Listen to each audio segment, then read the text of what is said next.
Assalamualaikum warahmatullahi wabarakatuh. Ketemu lagi nama saya Muhammad Arif Santoso dari BDK Medan. Saya Widaswara di BDK Medan. Oke, kali ini yang kita bahas adalah kasus pengadilan pajak, ya, putusan pengadilan pajak. Materi yang dicakup adalah bagaimana pengenaan penghasilan induk usaha di luar negeri, penghasilan dari induk usaha di luar negeri itu dikenakan pajak melalui BUT-nya di Indonesia. Nah, dalam hal ini kita ambil putusan pengadilan pajak nomor PUT 105/910/M-2-B/5B/2018. Oke ya. Nah, kita masuk kepada skema transaksi. Jadi di Indonesia ya, PTPL ya, di PTPL itu wajib pajak Indonesia mengadakan kontrak dengan konsorsium itu BUT SEC ya, SEC gitu ya, dan MII gitu ya, itu konsorsium.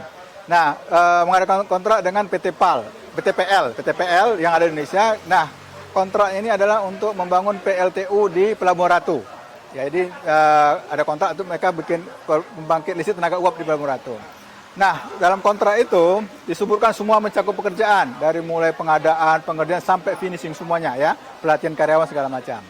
Nah, salah satu hal yang menjadi sengketa adalah konsorsium ini membutuhkan generator.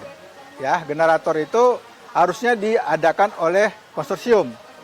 Tapi dalam kenyataannya yang mengimpor generator itu adalah PTPL, bukan konsorsium. PTPL mengimpor generator dari induk usaha BUT SSI ya, itu SEG Co Ltd ya, Company Limited. Jadi perusahaan di Cina, induk dari usaha BUT di Indonesia itu yang ada konsorsium tadi mengirim generator ke Indonesia melalui PTPL. Nah, generator ini kemudian dipasang di proyek.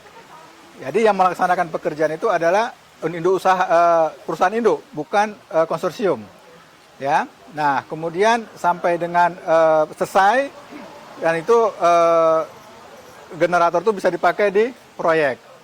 Oke, nah yang menjadi persoalan adalah pada saat pengadaan generator tersebut, ya, nah petugas pajak mengatakan ini penghasilan konsorsium, bukan penghasilan dari usaha induk usaha yang ada di luar negeri. Ya, kasus ini di Cina, ya, jadi terjadi dispute sengketa. Jadi menurut wajib pajak ya, yang konsorsium tadi itu penghasilan itu adalah penghasil induk usaha dari Cina, tidak dikenakan pajak di Indonesia. DJP mengatakan ini penghasilan konsorsium dan itu harus dikenakan pajak di Indonesia. Nah, inilah sengketanya terjadilah di pengadilan pajak.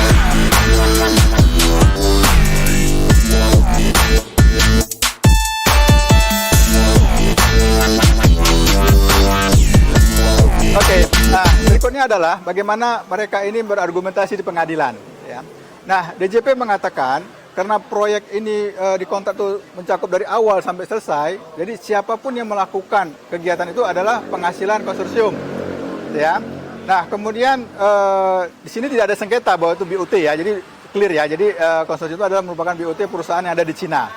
Nah, kemudian wajib pajak mengatakan dia mengambil tax treaty ya, tax treaty antara Indonesia sama Cina. Di situ dikatakan bahwa kalau suatu proyek ya dikerjakan oleh BUT, bisa dibuktikan dikerjakan di Indonesia, ya kan ada hubungan dengan BUT-nya, maka dikenakan pajak di Indonesia. Itu di tax treaty. Tapi ya, kalau bisa wajib pajak membuktikan itu tidak dilakukan oleh BUT atau tidak ada hubungan dengan BUT, maka tidak dikenakan pajak di Indonesia. Nah, ini ada penafsiran oleh wajib pajak bahwa kalau wajib pajak bisa membuktikan transaksi rekrutmen generator tadi itu tidak dilakukan oleh BUT atau tidak ada hubungan dengan BUT, maka tidak dikenakan pajak di Indonesia. Nah, wajib pajak mengatakan membuktikan ini tidak dilakukan oleh BUT, maka tidak dikenakan pajak di Indonesia. Nah, itu penafsiran tax treaty oleh wajib pajak. Nah, kemudian hakim memberikan penafsiran berbeda.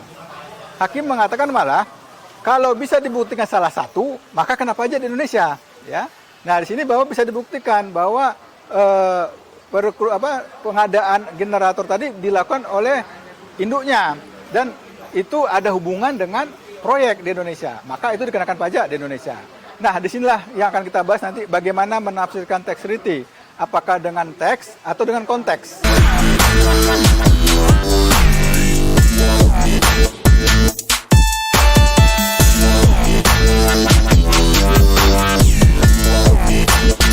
Oke, nah jadi kita sudah bahas ya bagaimana permasalahan adalah menafsirkan tax treaty tadi, ya. Ada kata atau, jadi wajib pajak mengatakan kalau bisa dibuktikan salah satu maka tidak kena pajak. Majelis hakim mengatakan kalau bisa dibuktikan salah satu maka kena pajak. Ada berbeda. Nah di dalam literatur yang ada, ya penafsiran itu ternyata tidak harus semata-mata berdasarkan teks. Nah wajib pajak tadi pakai teks. Nah hakim pakai konteks, ya. Jadi konteksnya mengatakan bahwa itu bisa dikenakan pajak selama ada hubungan dengan BUT dan bisa diatribusikan oleh BUT, ya. Nah, kalau kita lihat dari literatur yang ada, itu ternyata ya bisa memakai sumber yang lain. Misalnya adalah peraturan pajak di negara sumber. Nah, ini ya. Maka saya lihat peraturan pajak di Indonesia di pasal 5 Undang-Undang KUP. Di situ disebutkan penghasilan BUT itu adalah apapun yang dikerjakan oleh kantor pusat yang barangnya, penjualan atau jasanya sama dengan BUT, dijual oleh BUT di Indonesia, atau bisa diatribusikan di Indonesia, di BUT-nya. Nah, dalam kasus ini jelas, ya penghasilan kantor pusat dari pengadaan generator tadi, itu bisa diatribusikan ke penghasilan BUT-nya, konsorsium tadi di Indonesia. Maka dengan demikian, bisalah dibuktikan bahwa penghasilan kantor pusat itu bisa dikenakan pajak di Indonesia melalui BUT. Oke, di sini bahwa dalam penafsiran tadi ya harus dengan sumber lain ya. Jadi tidak harus dengan konteks saja, dengan teks saja, harus dengan konteks juga dengan sumber-sumber lain ya. Kalau di literatur yang ada selain peraturan negara sumber juga bisa dari